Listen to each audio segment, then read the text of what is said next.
అక్కడి నుంచి అయ్యప్ప భక్తులు ఇక్కడ వేరే ప్రాంతాలకు తరలి వెళ్తున్నారు. అంటే శబరిమల సమీప ప్రాంతాలైన ఏవైతే ఎత్తు ప్రదేశాలు ఉంటాయో ఆ ఎత్తు ప్రదేశాల పైన నిల్చుని అయ్యప్పని చూసేందుకు తరిస్తున్నారు.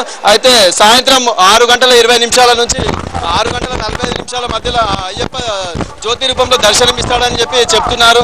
అయితే అయ్యప్ప స్వామి సన్నిధానం అక్కడికి వెళ్ళడానికి తూర్పు, పడమర, ఉత్తర అయితే 40 రోజుల పాటు మాల ధరించి దీక్ష సాధించిన భక్తులు మాత్రం తూర్పు వైపు ఉన్న మెట్ల మీద, అలాగే మండల దీక్ష 15 రోజులు 20 రోజులు దీక్ష చేసిన స్వాములు కూడా అక్కడ కొంతమంది దీక్ష చేసిన వాళ్ళు శబరిమల అయ్యప్ప సన్నిధానం చేరుకోవడానికి ముందుగా 18 మెట్లు ఎక్కాల్సి ఉంటుంది. అయితే ఒక్కో మెట్టు కింద ఒక్కో దేవత యంత్రం నిక్షిప్తమై ఉంటుంది.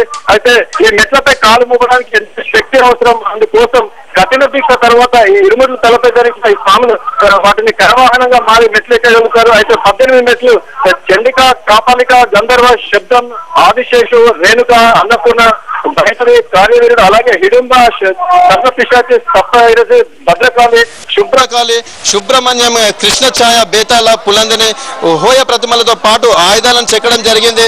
అయితే ఇక్కడ దక్షిణ భారతదేశంలో ఎక్కువగా అయ్యప్ప స్వామిని కొలుస్తుంటారు.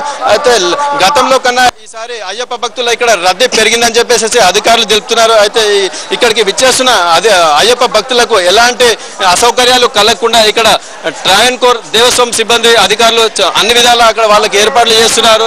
అయితే వారి ఊహించిన దానికన్నా ఎక్కువ మేర అయ్యప్ప భక్తులు ఇక్కడికి విచ్చేస్తుండడంతో అధికారులు ఏర్పాటు చేస్తారు. అయితే ఏదైతే శబరికొండ నుంచి దాదాపుగా 4-5 కిలోమీటర్ల మేర ఇప్పుడు అయ్యప్ప భక్తులు క్యూలో ప్యాక్ కావడం జరిగింది. అయితే వాళ్ళని దశల వారీగా పంపిస్తున్నారు. అయితే ఒక్కసారిగా కిక్కిరిసి ఉండడంతో వారిని అదుపు చేయడానికి కూడా పోలీసు నుంచి కావట్లేదు.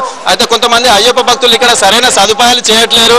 అయితే ఇక్కడ క్యూలో నిల్చున్న భక్తులకు అక్కడ కనీసం వాటర్ సప్లై కూడా చేయడం లేదని చెప్పేసి ఆరోపిస్తున్నారు. ఆంధ్రప్రదేశ్ నుంచి అయ్యప్ప వచ్చే భక్తులు కానీ, కేరళ, కర్ణాటక, మహారాష్ట్ర నుంచి వచ్చే భక్తులు కానీ కొంతమంది ఇక్కడ రెవెన్యూ ప్రతి సంవత్సరం ఇట్లా అధిక మొత్తంలో ఉన్నా కానీ వారికి సరైన ఏర్పాట్లు చేయట్లేరని చెప్పేసి కొన్ని విమర్శలు చేస్తున్నారు. అయితే గత 10 రోజుల కిందట ఇక్కడ తొక్కిసలాటలో ఒక అయ్యప్ప భక్తుడు చనిపోవడం జరిగింది. నల్గొండకు సంబంధించిన అయ్యప్ప భక్తుడు చనిపోయాడు. అలాగే ఒక మహిళ గుండెపోటుతో మృతి చెందడం జరిగింది.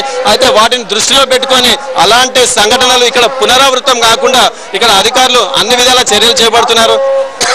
సిఐఎస్ఎఫ్, పారామిలిటరీ, అదే విధంగా ర్యాపిడ్ యాక్షన్ ఫోర్స్ సిబ్బందిని కూడా ఇక్కడ శబరికొండపై మోహరించడం జరిగింది.